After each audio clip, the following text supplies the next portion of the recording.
શિયાળાની અંદર લીલા શાકભાજી ખાવાની મજા તો કંઈક અલગ જ હોય છે. તો આજે સ્વાદ સિરીઝમાંથી હું નેહા તમારા માટે લઈને આવી છું આલુ મટર પાલકનું એકદમ રેસ્ટોરન્ટ જેવું શાક. અને તમે એકવાર બનાવશો તો તમને વારંવાર બનાવવાનું જરૂરથી મન થશે. તો મેં અહીં પાલક છે આ રીતે ઝીણી સમારી લીધી છે. લગભગ 2 બંચ જેટલી પાલક છે, તો અંદાજે 250 ગ્રામ જેટલી પાલક છે લઈ લીધી છે. અને આ રીતે એને સમારીને વોશ કરી લીધી છે. સાથે આ રીતે સમારેલા બટાકા લઈ લીધા છે. અડધો કપ જેટલા અડધો કપ વટાણા લઈ લીધા છે. ઝીણી સમારેલી ડુંગળી, ઝીણા સમારેલા ટામેટાં, 1 કે 2 મરચાં, ઝીણું સમારેલું લસણ, આદુનો ટુકડો. અહીં લસણ છે આપણે વધારે પ્રમાણમાં લઈશું. અને 2 થી 3 ચમચી જેટલો ચણાનો લોટ લેવાનો છે. જો શેકેલો ચણાનો લોટ હોય તો એ લઈ લેવો. હવે એક પેન લઈ એની અંદર આપણે તેલ એડ કરી દઈશું. અહીં તેલ છે આપણે થોડુંક આગળ પડતું એડ કરીશું. તો અહીં 3 થી 4 ચમચી જેટલું તેલ એડ કરવાનું છે. તેલ ગરમ થઈ જાય એટલે એમાં અડધી ચમચી જેટલી રાઈ એડ કરી દેવાની. અને રાઈ છે એને સરસ રીતે આપણે ફૂટવા દઈશું. રાઈ ફૂટી જાય એટલે અડધી ચમચી જીરું એડ કરવાનું અને 5 ચમચી હિંગ એડ કરી દેવાની.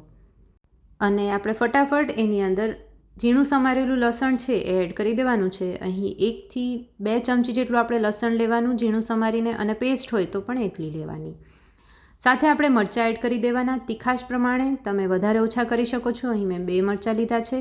અને આદું છે એને ખમણીને એડ કરી દેવાનું. ગેસની ફ્લેમ છે એને આપણે લો કરી દઈશું, જેથી આપણા જે મસાલા છે એ બળી ના જાય. અને આપણે મિક્સ કરી દેવાનું. અને એકદમ સરસ રીતે આદું અને લસણ છે એને સાંતળી લેવાના. તો લગભગ 1 મિનિટ માટે મેં આદું અને લસણ છે એને સાંતળી લીધા છે. અને હવે એડ કરી દઈશું અડધો કપ ઝીણી સમારેલી ડુંગળી. ડુંગળી છે એ આપણે આછી ગુલાબી થાય ત્યાં સુધી એને આ રીતે સાંતળી લેવાની છે. તો લગભગ 1 થી 2 મિનિટની અંદર તમે જોઈ શકો છો આછી ગુલાબી આપણી ડુંગળી તૈયાર થઈ ગઈ છે અને થોડી ટ્રાન્સપરન્ટ પણ થઈ ગઈ છે. તો આ સ્ટેજ પર આપણે જે બટાકા છે એને કાપીને રાખ્યા છે એ પણ એડ કરી દેવાના છે. અને વટાણા પણ એડ કરી દઈશું. અહીં બટાકા છે એને મેં મીડિયમ કાપીને રાખ્યા છે. અને બંનેને આપણે તેલની અંદર જ આ રીતે સાંતળી લઈશું. અત્યારે પાણી એડ નહીં કરીએ. આ રીતે તેલની અંદર જ વટાણા અને બટાકાને સાતળવાથી વટાણાનો કલર છે એકદમ સરસ ગ્રીન રહે છે. અને આપણા જે બટાકા છે એ ઉપરથી સરસ કોટ થઈ જાય છે. એટલે આવા આખા જ રહે છે, એ એકદમ તૂટી નથી જતા. એટલા માટે આ રીતે આપણે કરીશું. હવે એને લીડ કવર કરી અને 1 થી 2 મિનિટ માટે આપણે રાખી દઈએ. તો 1 મિનિટથી 2 મિનિટ પછી તમે જોઈ શકો છો કે એકદમ વટાણાનો કલર છે ચેન્જ થઈ ગયો છે અને ગ્રીન એકદમ વટાણા થઈ ગયા છે. અને બટાકા પણ આપણે 50% જેવા કૂક થઈ ગયા છે. એકદમ સરસ કૂક થયા નથી, પણ હવે એનો શેપ છે એ આવો જ રહેશે, એકદમ એ ભાંગી નહીં જાય. તો હવે આપણે અડધો કપ જેટલું જે ટમાટર સમારીને રાખ્યું છે એ પણ એડ કરી દઈશું. અને સ્વાદ પ્રમાણે મીઠું એડ કરી દેવાનું છે, જેથી આપણા ટમાટર છે એ ફટાફટ એકદમ ગળી જાય. તો ટમાટરને જ્યાં સુધી એકદમ સોફ્ટ ના થાય ત્યાં સુધી આપણે સાંતળી લેવાના છે. કુકિંગ પ્રોસેસને ફાસ્ટ કરવા આપણે લીડ કવર કરી દઈશું અને ફરી 1 થી 2 મિનિટ માટે એને સાંતળી લઈશું. તો તમે જોઈ શકો છો ટમેટાં છે એ 2 મિનિટ પછી એકદમ સરસ રીતે સંતળાઈ ગયા છે અને એકદમ સરસ મેશી થઈ ગયા છે. અહીં તેલ પણ આપણે છૂટું પડવા લાગ્યું છે. તો હવે આપણે મસાલા એડ કરી દઈશું. અડધી ચમચી હળદર પાવડર, 1.5 ચમચી કાશ્મીરી લાલ મરચું એડ કરવાનું છે, જેથી એકદમ સરસ કલર આવે. અને 1.5 ચમચી ધાણા જીરું પાવડર. અહીં ગરમ મસાલો એડ કરવો હોય તો તમે કરી શકો છો. મેં અત્યારે ગરમ મસાલો એડ નથી કર્યો. અને આ જ રીતે એકદમ સિમ્પલ મસાલામાંથી આ શાક બનાવ્યું છે. અને મિક્સ કરી દઈશું. અત્યારે ગેસની ફ્લેમ છે એને લો કરી દેવાની, જેથી આપણા મસાલા છે એ બળી ના જાય. અને સ્લાઇટ એવું તેલ છૂટે એટલે એમાં 2 થી 3 ચમચી જેટલું પાણી એડ કરી અને મિક્સ કરી દઈશું, જેથી મસાલા છે એ બળી ના જાય અને કલર એકદમ સરસ જળવાઈ રહે.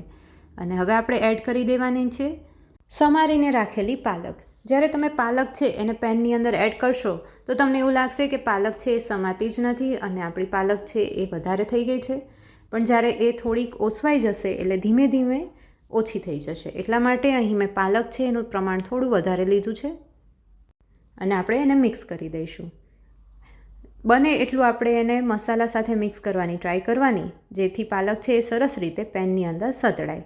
તમે જોઈ જ શકો છો અત્યારથી જ પાલક છે લગભગ અડધી મિનિટ જેવો ટાઈમ થયો છે અને ઓસવાવાનું ચાલુ થઈ ગયું છે.